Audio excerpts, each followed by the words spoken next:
국회 패스트트랙 고소고발 사건이 경찰에서 검찰로 넘어갑니다. 경찰이 자발적으로 넘기는 게 아니라 검찰의 일괄송치 지휘에 따라서 넘겨지는 것인데 넉 달 넘는 수사기간 한국당 의원을 한 명도 조사하지 못한 경찰과 달리 검찰은 체포영장 등 강제 수사에 돌입할 것이라는 관측이 나오고 있습니다.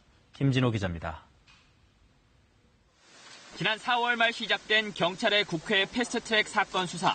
소환 조사에 응한 국회의원은 더불어민주당 30명, 정의당 3명. 반면 자유한국당은 단 1명의 의원도 소환에 응하지 않았습니다. 제1야당의 당대표나 원내대표가 법을 안 지키는 것이 어떤 결과를 가져오는지 스스로 돌이켜봐야 된다고. 3차례 이상 출석을 요구받은 의원만도 31명. 경찰 수사가 답보를 보이는 가운데 검찰이 내일부터 해당 사건을 모두 넘겨받습니다. 경찰 관계자는 피고 발인 출석 여부와 상관없이 빠른 송치를 요구받았다면서 검찰이 송치하라고 하면 응하지 않을 법적 이유가 없다고 밝혔습니다. 검찰이 경찰에 송치 지휘를 내린 시점은 지난달 27일입니다.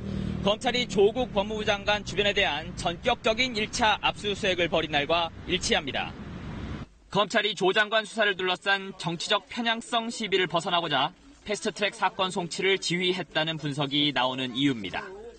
이 때문에 체포영장과 같은 강제 수사에 착수할 가능성도 조심스럽게 점쳐집니다.